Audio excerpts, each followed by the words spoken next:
everybody. Welcome back. We're a great weekend coming of sports, especially NFL football. But we want to talk to the folks, let them know what's going to go on next Saturday. It's the driving event. For voting. Got to vote. Yeah. Right here. We're doing it right here at Midtown Bar and Grill. And what starts at 4 o'clock? 4 to 6. John, registration. Sure, registration. I haven't done it yet, so maybe we can. I'm going to do it too. Yeah, I so have to be here, Chris, so I'll be here doing it. And we'll then happy hour starts. What time did it hit? That's 4 to 8, what I'm interested 4 to 8, and of course you want to stay, well, right after 4 to 8 event. Yeah. You want to stay for the happy hour, which is somewhere around 8 o'clock. So, I'm staying for happy hour. And we're going to have jazz music. We're going to have special guests, John, while we're here next Saturday. All right. We're going to have art event. Event? Yeah, we're going to have cultural event here Midtown, at Bar and Grill. Yes, all right, which is on West Gray, close to downtown, close to Midtown. That's why it's Midtown Bar and Grill. Right here on West Gray, guys, and you're all invited. Hopefully you guys can make it. And don't feel bad. We're all going to be here. I like this place. I like the Oh, this is awesome. I think they can come upstairs. We got fall weather coming, so you know what? We're going to have a great day. Vince, they got a show going on when this is going on. Can people come upstairs and watch? Yeah, you're invited. Vince to come is shaking watch his the show. head. Our producer's shaking his head over there. And we're going to have live show downstairs also, John. You can come on up and see this great place here. It's really nice up. And got a bar downstairs, a nice outdoor cafe if you want to be outside. Highly recommended. And they do breakfast, lunch, and dinner. In fact, I didn't have my breakfast yet, so as soon as I get done here, 11 o'clock, we'll have breakfast. Let's talk sports, Chris. Yes, John, of course. We just heard it. It just came down the stream, John. City officials are talking to Houston Texans. We will have fans in the stands right around October the 4th versus the Vikings, guys. So you will be able to purchase tickets real soon for that, Cousins, John. Game will be on. in town for that game. Just heard that. For this weekend, there will be no tailgating, John. Game starts at 3:25. Bad news, Chris. Bad news. What's bad news? Lamar Jackson's getting better. Highest passer rating. Wow. And I'm listening to some people that know something about quarterbacking. Mr. Sterner, and he said he just watched one half. Stoner. I shouldn't say that. He's a lot bigger than me. I can't be saying that. But evaluation, he saw one half of him. And his evaluation is he's gotten better, and also the rating, quarterback rating, he had the highest passer quarterback rating. So we got that to contend with. Right. I don't know, Chris. How you feeling? Well, I'm feeling that definitely between this game and, of course, the fourth game of the season, which is the home game, where we're going to have fans in the stands. I think we're not going to win till possibly that fourth game. All the fans get in there? Right, so all fans get in there, right. So you're somebody that feels like the fans really have something to do with the football game. Right, I think that if you play in an empty stadium, if you look at the J.J. Watt effect, he comes in, he has a little show, even before the pregame. Hi to the kids, hugs the kids, takes photos with the kids, high-five the kids. Won't be able to do that. You don't have any kids, John. So that takes a little bit away from the game. Well, I'll tell you, J.J. Watt, the Texans. I'm sorry. To interrupt you, I always speak over. Go ahead. All right, but J.J. Watt, he was on a interview, some of his interviews. He's kind of ticked off. He used a couple bombs in his interview. Even somebody asked him about his charities and how they're doing after they got their butts kicked in the Kansas City game. I don't think he liked that too much. He was throwing some F-bombs around really bad. I never heard J.J. do that, and then even just which we watched. It's the best 8 players in the world. Andy Roddick's up there, and I really didn't see the match. I'd been to a concert, watching this concert, and I get in the room, and Andy got blown away by Leighton Hewitt. I mean, it was like an hour match, and I sat down in the stands to watch like the last couple games, and it was over. 6-2, 6-3. Andy's mad. Volleys, and like I said, I know Andy, so I'm pretty comfortable, even though all the big shots are in the room. It was one of my first time years and years ago in this press conference. And I asked him about, are you volleying better? And he's like, well, what are you talking? I said, well, the other day I saw you hit this great volley against Saffin. And he just takes his head and goes, honk. Right. You don't do that. You can't talk about something in a specific arena. Right. He wants to know about that match right there. And I'm talking to Mac about all this other stuff, except for his match that evening with the Legends Invesco Series Tour, which we covered. We're going to cover more of that. We're going to cover that again, John. And, some of the things that go on in a press conference, right before a press conference, should be about your practice. It should be about your play. It should About be what's about going on. what's going on the Right. field. You know, I really when I've covered the Texans and I've asked and I've interviewed, I don't go off the field, John. Right. Because I seem to think that borders on your personal life. You stay So I on. try to stay away from that. Right. When I interviewed J.J. Watt or interviewed Coach or interviewed Andre Johnson, Right. we You veer talked away from the we personal. talked football. We didn't talk. You know, hey, you know, how was your weekend? You know, did you go to that specific bar that you usually go to? Did you go to that specific restaurant? That's a no-no. Well, sometimes, but as what, journalists, on John. radio, like we're doing right now, a lot of people like to hear that. Sometimes they like to see a personal side to you. You know, and I get used to that. I Sure, don't, you know, sure. I called in the other day, you know, some radio stations talking to the guys, and I kind of, you know, and you get to know them. Some people you don't like, and then somehow starting to like, as long as they're smart and they do their homework. Not like us, you know. Right. No. No, No, you know, but I John, mean, the- I listen The one to thing I sports try when- to do, Yeah. you know, and when I first met you, and I try to educate you in what we do. You got here, me in this and I business. got you in doing this is, you don't want to be a fan of someone else. That's You want to what. be a fan of John Foster and this show. Right. That's what you want to be. Okay. You know, so I try not to say, hey, John, don't call that show, don't call this, but concentrate on what we're building Yeah. here. Well, You know, sometimes I I get try to be mad. that These way. guys talk about stuff, Oh, yeah. and they were talking about the definitely. Texans, and I I had to heard put them in my this morning. 2 cents. Yes. And you know, it's like they were really. I got some stats for you, okay, Texans fans.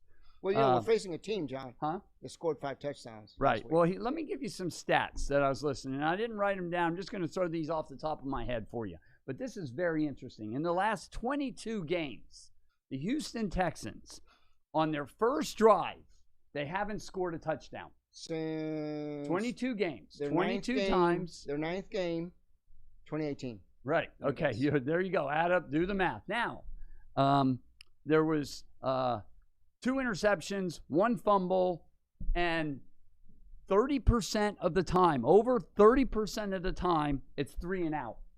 Right. Okay. Right. Now here's a stat that I got that's very interesting, and I think it, like some people said, it's more important than anything. There's a lot of stats that don't mean anything, but this Right. means a lot.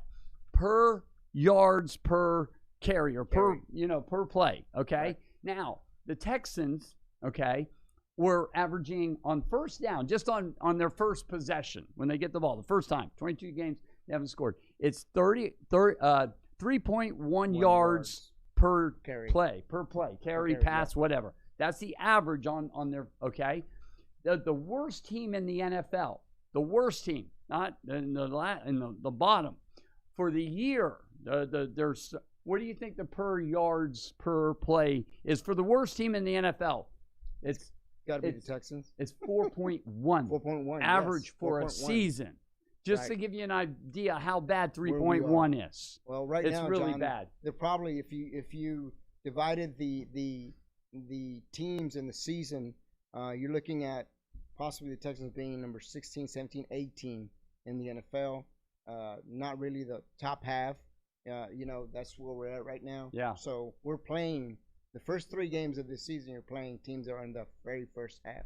Probably the first 1 through 10. Oh, it's the worst. Ranked. Yeah, we got the 7 out of the 8 teams we play, Chris. We very might wind up 0-5, 0-6, 0-7. And that was my prediction at the beginning of the season, John. It's not looking good. If that happens, Bob is going to be in hot water. Okay. Yes, sir. Now he's got a lot of investment in the offensive line. He's let some people go. He's brought in some people. By the way, how did DeAndre Hopkins do last week? You know, he caught the first 4 or 5 passes. Okay. Now I like this one. This He was did very, I was very, listening. very They were well, John. cracking up today. Oh my God, he did They so were great. cracking up today. They were Right. cracking up. You know why? You know, I can see Bill O'Brien sitting down with, you know, his guy, and they're talking and say, you know what? We can do better next year. We need to trade that guy DeAndre Hopkins. Let's trade him, and then we'll bring in, and that's our problem. Well, we're it not doesn't getting get first better, down John. because we need to trade DeAndre. Let's trade Hopkins. It doesn't get better because we're going to face. That's what we need to do. right, We're running the Texans. You know what? We got to sit down and have a meeting we and have- say, we gotta let's talk trade to Bill DeAndre O'Brien. Hopkins. That's going to help us He's out. been wrong every year, and I've been right every year. Yep. He needs to listen to me. All right. What do you think, John? I think so. Well, we're going to take a little break from the edge here. at 101.7 Galveston. There are simple, affordable, and natural ways to help build your immune system to fight any virus or bacteria now, and it starts inside of you. That's why I need to invite you to join me for Beyond the Mask, an intimate talk about vital ways to immediately begin boosting your immune system. Are you worried about the potentials of a second wave? Are you concerned now that your immune system may not be strong enough? Let me show you now the changes that will allow you to optimize it. Let me show you how to maximize your exercise benefits in a 12-minute routine that you'll do every other day to easily increase your metabolism, strengthen your respiratory and immune systems, and give you better circulation throughout your body. Listen, sugar feeds both bacteria and viruses. Let me show you ways to kick that sugar addiction now and to get some weight off. Let me share with you keys to better nutrition that boosts your immune system. We are all under too much stress, and stress weakens your immune system. It single-handedly leaves you vulnerable to all kinds of health issues and infections because stress reduces your immune cell numbers and their ability to function. Let me show you tools that you'll easily integrate into your daily life now to naturally reduce your stress cortisol response. I also want you to know about some nutritional supplements that have been shown to naturally improve your immune system and your overall health. Since January, there have been over 700 studies released worldwide on the relationship between COVID-19 and vitamin D3 deficiency. You need to know why. You want to improve your own immune defenses now? Want to take back your control? Sign up today for Beyond the Mask and join me as I give you information and tools to easily get you back on track towards a healthier overall immune system now.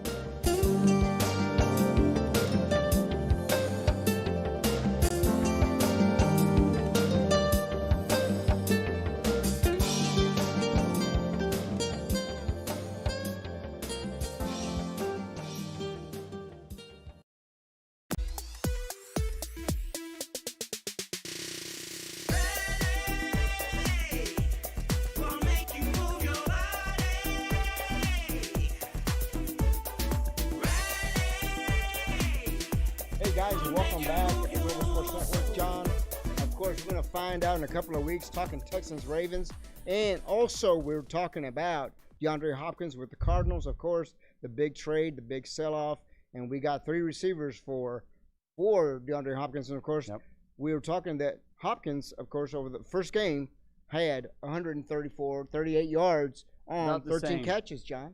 DeAndre Hopkins actually did exactly what our whole receiving core did. The bad thing is, Chris, the bad thing is Bill O'Brien going into the press conference and saying that the offense wasn't that bad. And then what's worse is Deshaun Watson goes in and says the same thing. Now, the garbage touchdowns that they got at the end was because they had a prevent defense and the game was over, okay? Where did he miss that? That's what I want. Where did O'Brien? Now, Deshaun Watson, I'm going to give it to him. Deshaun Watson isn't going to go back on his coach yet, but there's going to come a time, and I agree. There is. I heard somebody saying this, and so it's not mine, but I agree 100% that there's going to be another time. There's going to come a time where he's going to say, look, because right now he sounds like Bill O'Brien up there. And he got it verbatim, boom, boom, boom, boom. I mean, he did him a big favor. He gave him this contract. But time's going to come where he goes, you know what, this is garbage, and I've had enough, and this and this and this. Because he's a smart guy. He's really smart. I'm just really surprised by DeAndre Hopkins' comments about that. Well, I distributed the ball well. We did. I think we did all right. And for a leader that, supposed leader of a football team, of an offense, John, I am very, very disappointed. And Bill O'Brien, I don't know what game he was coaching in. Well, obviously he was calling the plays also. It wasn't Tim Kelly. It was a Bill O'Brien offense over and over and over again, except for maybe the first possession. We had promises of a different offense, John. Right. It didn't happen. Of touchdowns on the first drive, and it didn't happen, John. A lot of this next game versus the Ravens, guess what? If they want to stay in the game, they're going to have to score a touchdown first possession. Now, here's the one thing that Bill O'Brien does very well. He's going to come back and play good in this game. I would predict that. I wouldn't be surprised to see us. We've done it so many. And a running back, usually. And a defense that's outstanding. You now know we what, John? That's a recipe for self-destruct because we don't know the ins and outs of his contract as a general manager, but if there are certain guarantee clauses and bonuses if we lose or win this season, I mean, what are we looking? Who do we have in there? Is he compromising our win-lose season? Well, I'll tell you, it's make or break. So we're gonna see, and you got to put it on the ownership. You got to put it on the ownership. When you have the talent that he's invested in, the offensive line, Deshaun Watson, the running backs, he's paying them top dollar, wide receivers, we got a bunch of them. So it's got to work. It's got to work. It didn't work this time. Now, I'll give him this. We didn't have a preseason. So there, we've got time. But still, everybody else in the NFL, if you were to pick a couple of teams that were not ready to play on Thursday, well, we played on Thursday, but on Sunday, the Texans look like the worst team, one of the worst, one of the top three on the bottom, not on the top. And of course, not prepared, not ready to go. Last night, the Bengals lost to the Browns, and the Browns, what a good game! The Browns were killed by the Ravens last week, right. 5 touchdowns. Well, the quarterback for Cincinnati threw 60 passes. Wow. And no interceptions. What a great job. What a great job. And I heard somebody on the air today who's very famous knocking him. Well, he didn't win. Yeah, you're a rookie in your second game, you throw 60 passes, you don't get intercepted. There's a future there. Was that Burrows? That's Burrows. Yeah, yes. Burrows. Unbelievable. Burrows, of course, John. Yeah, good stuff, man. He didn't look flustered. He stood in the pocket. I mean, this guy's John, a winner. I think it's okay to lose as long as you tried your best and you look your best. No, but he played good, Chris. He not only he didn't look good, but you can see somebody with composure. It's amazing. These kids nowadays coming out like this, like when Deshaun Watson and Burrows. If you get a loss like the Texans had, and you have these weapons, you've been in the league for this is your third year, and you supposedly have a GM, you have a new offensive coach, new defensive coach, and you're brand spanking new this year, regardless of what's happened in the preseason, which they didn't have. Guys, you should be motivated. You should be happy. You should be moving. You should be winning. And we didn't see that. Well, and let's just say you didn't win. You lost honorably. That didn't happen. That's what happened with the Bengals. They knew not a great team. And, of course, Baker Mayfield, not a great quarterback for the Browns. But are we a Baker Mayfield team, or are we closer to a Ravens team? We'll find out this weekend. Cleveland has the best 1-2 punch in the running backs, Chubbs and Hunt, and Hunt, unbelievable. We'll these guys, yeah. Huh? Yeah, we'll see, and we'll see this Sunday. Who we closer image? Do we closer image the Browns, or are we going to closer image the Ravens this weekend? The secret, we're going to find out. The secret, Chris, is going to be in the trenches, on the offensive line and the defensive line. Against the Chiefs, they were blowing us 4 or 5 feet off the ball, right. Chris. They were killing us. We weren't physical. And it was because of the preseason. I don't know if the Chiefs, which probably so, they probably had a lot more contact and a lot less Zoom meetings. And they had that work where, and even JJ, I think that's why he's so mad. He didn't get the work in. He wasn't out there. He wasn't pushing and shoving. It takes you a little pushing and shoving to get your game back. Right. If I always compare it kind of to tennis, but I mean, in tennis tournaments, when you play a tennis tournament, like the Grand Slams, you see people play the Grand Slams. That's why you have 3-4 tournaments leading up to that, like the clay court, the French Open's going to go on. Those are practice tournaments leading up to that French Open. You're playing your best. You're looking to play best in the French Open. Fine-tuning, John. Fine-tuning. You might even be working on some things getting there. Other people are just trying to get through the tournament too. But the better guys, they might be fine-tuning some stuff. So the sliding, totally different game. So French Open coming up soon, but we got basketball going on too, Chris. Right, John. We got some basketball. We got some baseball. Yeah. And, those are some of the things we're going to cover. But, yes, John, how are the Astros doing? The Astros.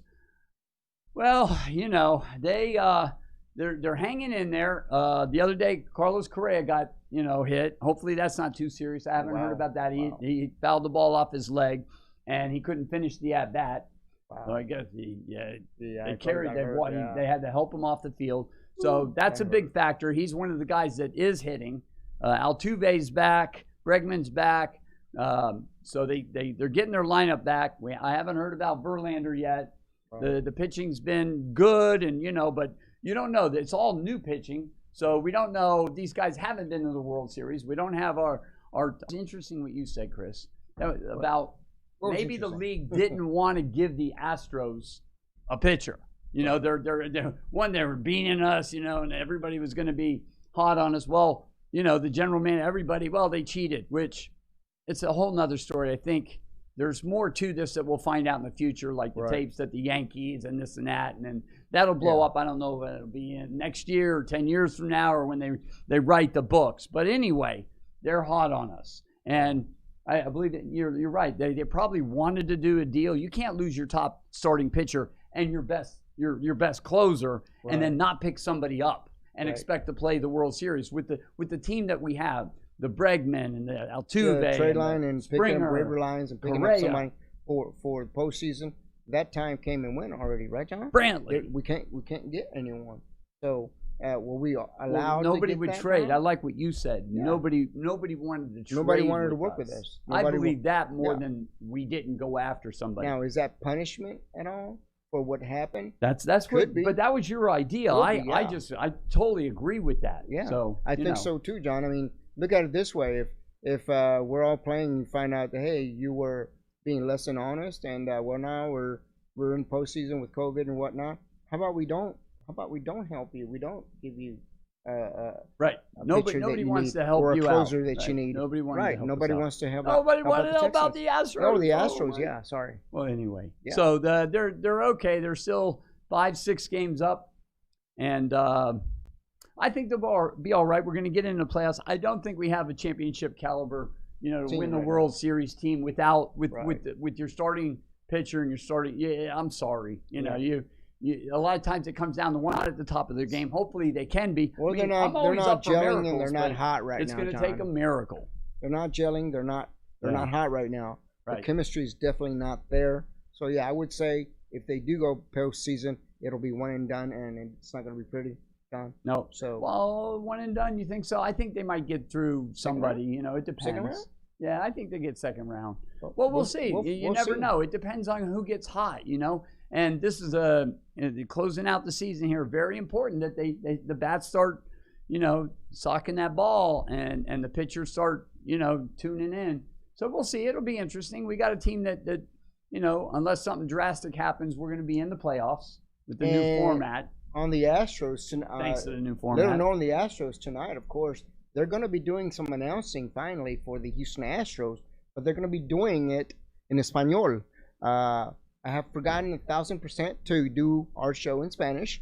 So the Astros will be announcing on the new scoreboard that they have, John. This is new? It's super, it's lighted and whatnot. They're going to unveil it today, and you're going to be able to see it. And they're going to have Spanish speaking. I'm going to have to listen in. Yes, sir, you will. I'm going to listen to some Spanish Astro play.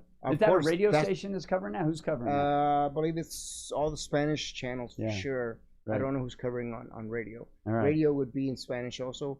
Maybe maybe 7:40 a.m. I believe. I don't know. That's usually where they show up on 7:40 a.m. So now you were talking Lakers, John. Lakers, oh man, basketball. Basketball. I'm excited. I'm really excited about watching these two conference championship games going on. Boston, they're down 0-2.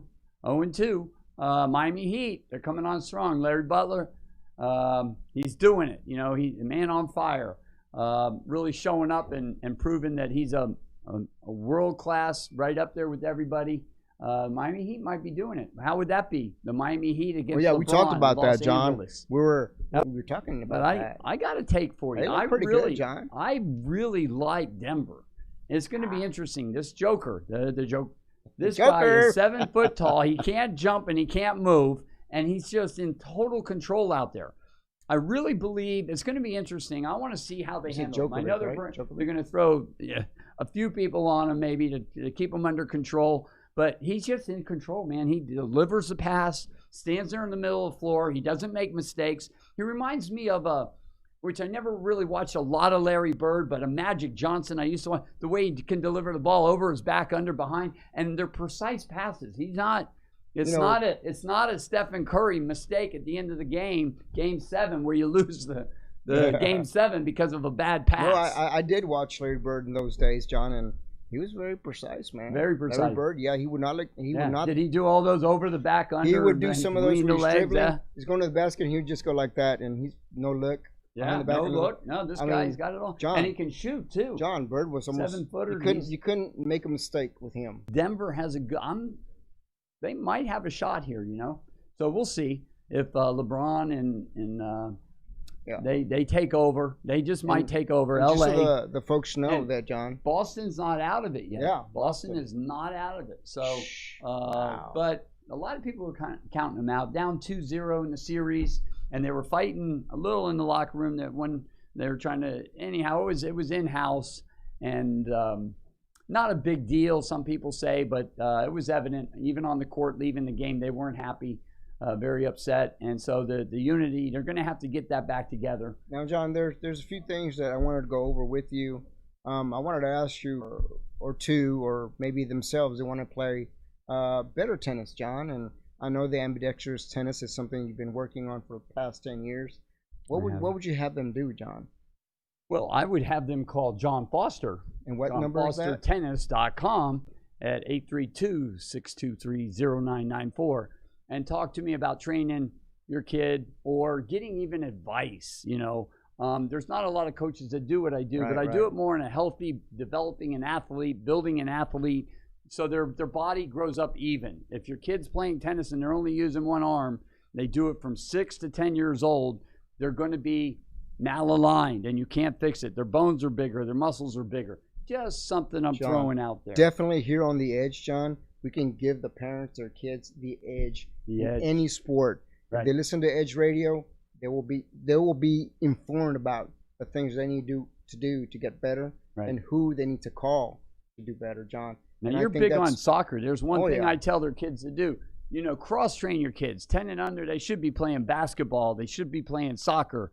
They should get some baseball. I would do everything. And then you find out what they like, and then you go that way. But the main thing is, if you're serious about your kid doing anything, it's all about the coaching, okay? And you don't have to guess on the coaching. Just look up what the coach has done, see what he's done in the past, and that's what he's going to do here. Sure. If you got a coach and you want your kid to play college tennis, and that coach never has coached college tennis, or a player that's made it to college tennis, good luck, okay? He's trying to reinvent the wheel. And there's coaches that do it and coaches that don't. And most of all, guys, if you're paying your coach, let him coach. Parents, please let your coach your child. That's true anyway. Guys, John, we've run out of time. John, looks like we're at the end of our show. Yeah. That's right. Want to remind everybody to come to the Drive-In Vote event. That is next Saturday, September 26th, When's John. happy hour? 6 o'clock? I'm going to be here. Well, you can come at 4. All right, guys. Global Sports Network. Chris Fernandez, John Foster. Yes. Thank you. We'll see you next week. Next week.